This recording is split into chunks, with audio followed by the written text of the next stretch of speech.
Iya, anu kedua bieu. Jadi aura nanti geus kasih gitu.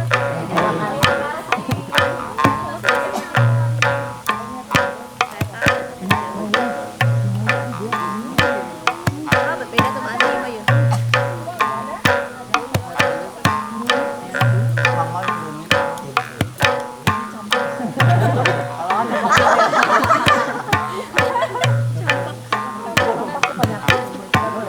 Gunung Padang was discovered for the first time by Dutch colonists in 1890.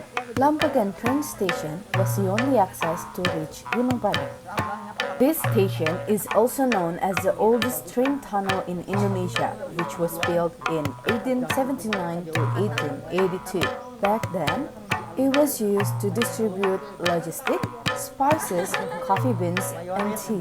Gunung Padang covered 29.1 hectare squares.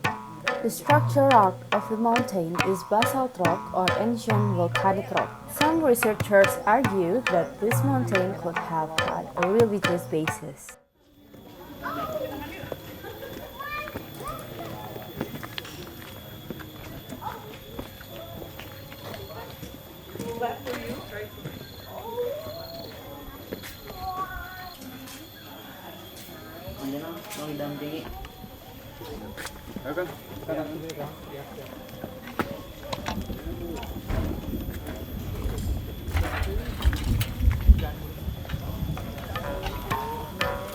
Iya, anu kedua bieu. To reach the top, we need to walk approximately around 12 to 15 minutes. As you can see, the path is quite steep with around 60 degrees. So be careful when you hike.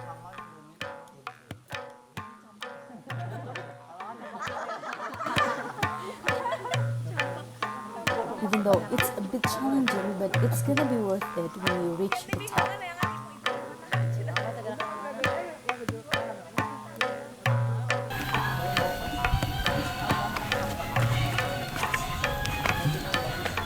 Selamat siang, jeung sore pananan. Siang. Oh, selamat siang. Punten. Punten, abdi teh nyana kerencangan di kampus pangitan hoyong apa atau unit sejarah Gunung Padang. Bisa langsung aja ke Pananang. Kebetulan Pananang ini seorang koordinator juru pelihara yang ada di Gunung Padang. Silakan Pananang. Oh, baik ya. Baik, di sini di teras 1 Gunung Padang. Di sini ada yang namanya aula. Ini ada gapura atau gerbang masuk. Kemudian dalam ruangan ini di pojokan ada sebuah dolmen atau dikenal dengan batu datar, yang mana fungsinya dulu digunakan untuk acara-acara tertentu seperti itu. Boleh kita masuk ke area ini. Nah, ini yang namanya dolmen atau batu datar. Ini konsepnya memiliki 5 sisi atau 5 sudut. Kenapa? Karena mengikuti simbol-simbol yang ada di Gunung Padang ini. Istimewanya kan serba 5. 5 teras, 5 undakan. Segi batunya didominasi oleh batu segi-segi 5 atau pentagonal istilahnya. Nah, di luar aula tadi, pekarangan tadi, ada yang namanya batu musik purba, dikenal dengan batu bonang dan batu kacapi.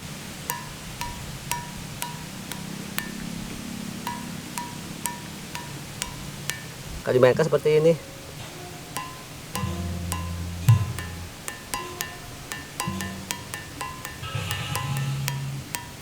Oke, contoh saja ya. Nah, ini kita diperjelas juga tentang batu kacapinya. Nah, ini yang dikenal dengan batu musik purba jenis batu kacapi.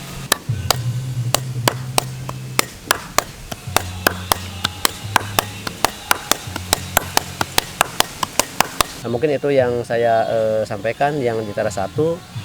Di atas ada batu ukiran kujang, ada batu jejak maung, kemudian ada batu kursi, ada batu pengujian, dan batu singgasana raja di teras 5 di atas. Baik, nanti kita lanjut ke atas sambil dijelaskan.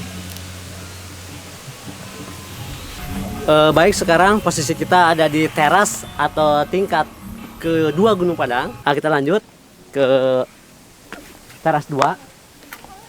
Ini masih teras 2. Di situ ada kursi batu. Nah, menurut cerita masyarakat dulu bahwa kursi batu itu tempat duduk raja dulu sesuai di zamannya, dalam arti mimpi rapat atau musyawarah. Nah, digunakan juga sebagai tempat untuk spiritual atau untuk berdoa seperti itu. Nah, kita lanjut masih. Nah, di Gunung Padang tadi saya katakan simbol-simbol 5 termasuk segi-segi batunya 5. Ada satu batu yang sangat unik. Hanya satu batu di Gunung Padang tepat di tengah. Mana batunya? Segi 5-nya sempurna. Ini seperti bintang. 1, 2, 3, 4, 5. Jadi 5 sisi. Baik, kita lanjut ke teras ketiga. Nah, ini di teras 3. Ini sebagai wujud simbol ukiran kujang. Kujang. Nah, kujang itu sebagai lambang logo peradaban Sunda. Di sini ada ukiran simbol jejak maung. Nah, ini. Kita lanjut. Baik, posisi kita sekarang ada di teras atau level ke-4 situs Gunung Padang. Yang mana di bagian tingkat 4 ini salah satu batu yang paling luas. 1, 2, 3 masih banyak batu. Di 4 ini kosong. Hanya ini aja sedikit. Baik, posisi kita sekarang sudah ada di level tertinggi yaitu teras 5 situs Gunung Padang. Ini menurut masyarakat dikenal dengan batu singgasana. Fungsinya adalah tempat persinggahan yang terakhir. Nah, kita lanjut ke sini untuk penutup. Untuk batu ini menurut orang tua dulu ini berdiri, dikenal dengan menhir, yang mana sebagai simbol lambangnya laki-laki. Baik, ini ada di penghujung situs Gunung Padang, yang mana posisi ada di teras 5 yang paling ujung, yang paling akhir.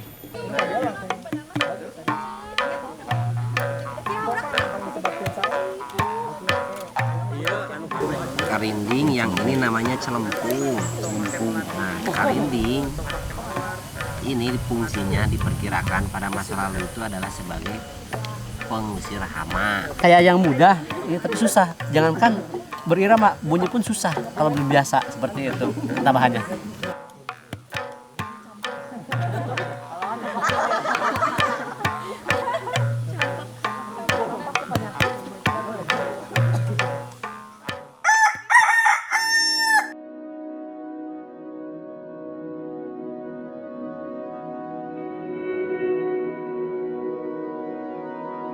Nama saya Lukman Mahendra, biasa dipanggil Kakang sih. Saya tinggal di Kampung Cisarua, RT 0206. Pekerjaan saya untuk sekarang ini petani, khususnya di petani gula aren dan gula semut. Nah, kalau dulunya saya sering keluar, kerja di luar. Nah, yang jadi tertariknya itu ada bahan di kampung sendiri gitu kan. Kenapa saya nggak mencoba gitu ngembangin, yang jadi tertariknya seperti itu. Yang kedua, penjualan gula aren di sini itu susah, lagi susah-susahnya, banyak nggak ada yang minat. Nah, baru di situ saya ngebentuk kelompok sama teman-teman yang diramakan itu kelompok KWT. KWT itu kelompok wanita tani. Nah, setelah itu kita di sini bareng-bareng kerjasama dan mengeluarkan produk gula semut itu di kelompok. Nah, setelah bikin gula semut, alhamdulillah kita bisa bikin penjualan itu alhamdulillah lancar, dan gula aren nggak susah menjual gitu. Karena gula aren dan gula semut itu sebenarnya sama, cuman beda jenis aja. Jadi ketika bahan itu dibagi 2, jadi tingkat pemasarannya itu bisa lebih luas.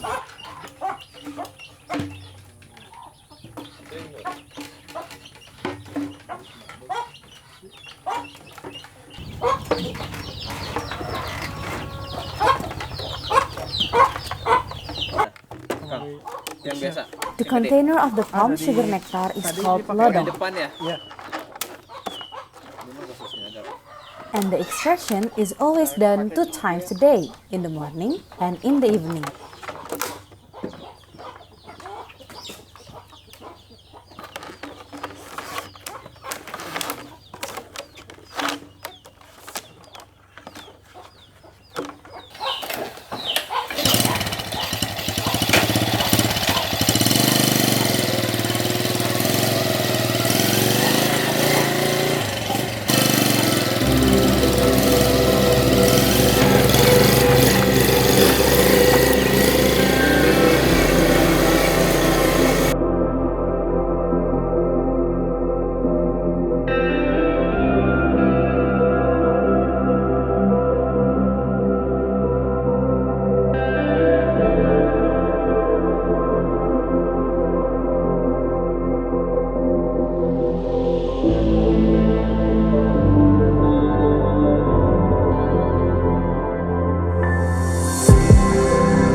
The palm sugar nectar is called lahang.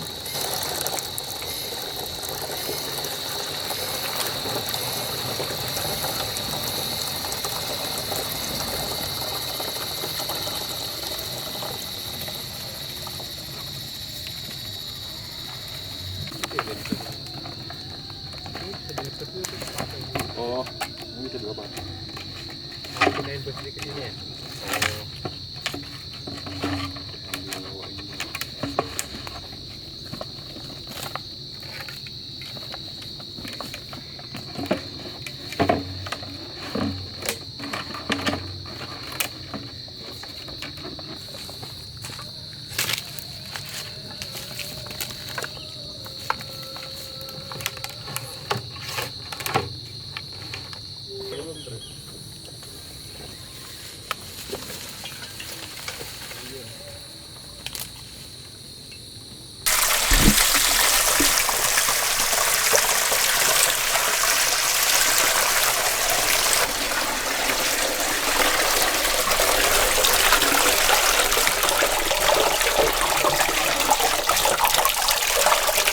They still use traditional methods on making palm sugar.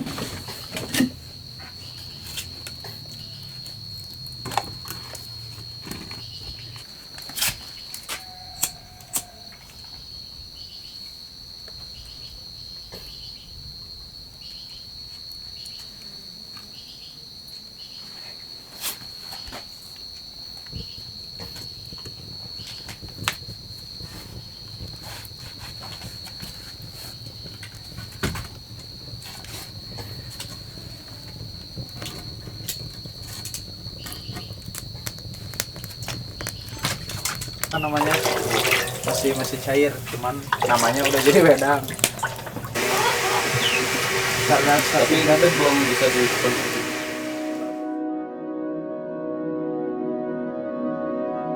After it gets sticky, the process is nearly complete. This phase is called peut.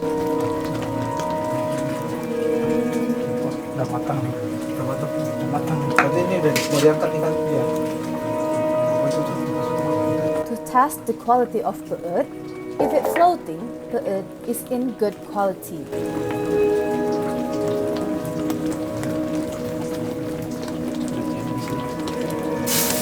In kelompok wanita tani, the husband's job is to extract the nectar, and the wife's job is to cook it until it's ready to consume.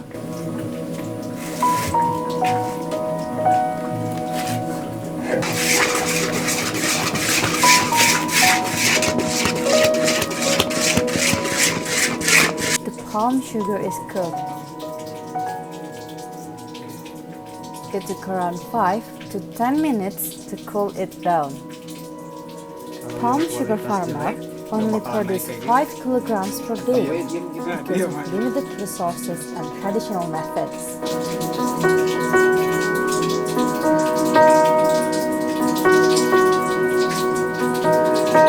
Jadi kan masih basah ya Bang? Iya. Sampai dia benar-benar kering itu gimana? Ya paling setengah jaman lagi lah. Ditungguin aja gitu. Iya. Apa tetap diaduk? Diaduk.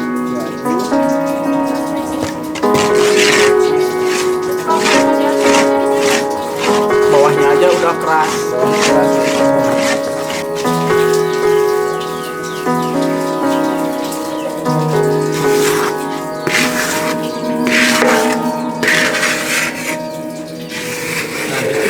Lagi ya kan?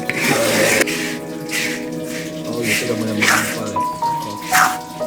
Warnanya jadi bagus ya tadi ada orang.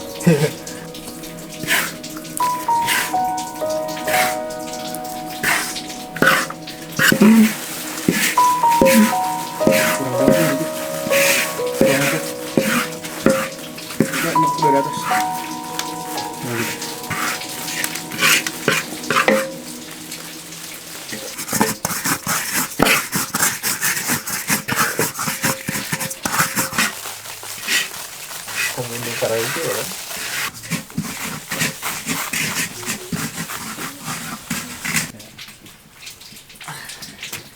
Taruh ke rumah.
belum panen, jadi saya harus ngebersihin dulu tunas-tunas yang gede biar si pohon yang asalnya yang paling bawah enggak mati.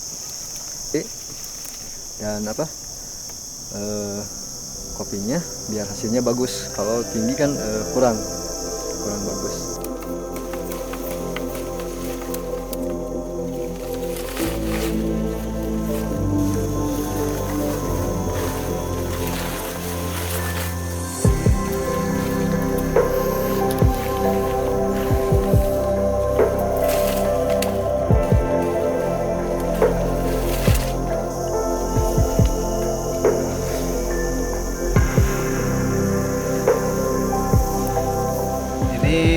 Saya mau jelasin, ini adalah semai kopi bibit robusta jenisnya. Jadi kita sebelum ditanam langsung di kebun, kita semai dulu sampai ketinggian kira-kira 30 cm sampai 50 cm baru ditanam di kebun. Cianjur is well known for the good quality of the coffee. The coffee farmers work collectively to produce the best quality of Arabica and Robusta coffee beans.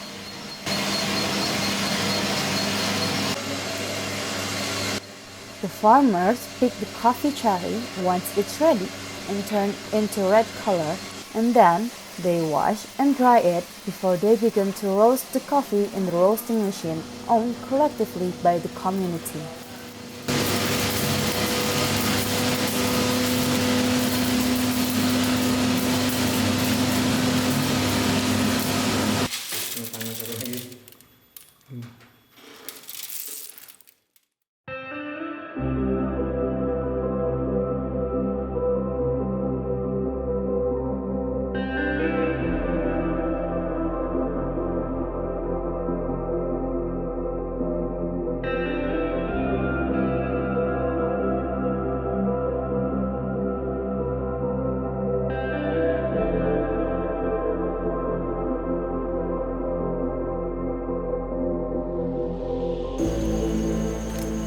Kalau untuk kebun teh di sini, ini kan jadi kebun teh warga gitu. Jadi kita yang ngurus sendiri. Jadi ini bukan perusahaan, jadi punya sendiri kebun tehnya walaupun tidak banyak juga. Kan hasil panennya teh itu dipetik hampir 2 minggu sekali untuk menghasilkan kualitas yang terbaik. Biasanya sih kalau kita dari kumpulan per hektar, karena ini bukan salah satu tanaman yang benar-benar untuk asalnya hanya untuk konsumsi, jadi kurang lebih sekitar 4-5 kintal per 2 minggu sekali itu. Juga diolah untuk oleh-oleh yang datang ke Gunung Padang. Untuk dijual juga. Karena kami ada sejenis tradisi minum teh ya, kayak bentuk persaudaraan. Mungkin kalau teman-teman kita di Jepang itu kayak bentuk penyambutan atau apa, kami pun secara kebersamaan atau acara kekeluargaan suka menyediakan minum teh.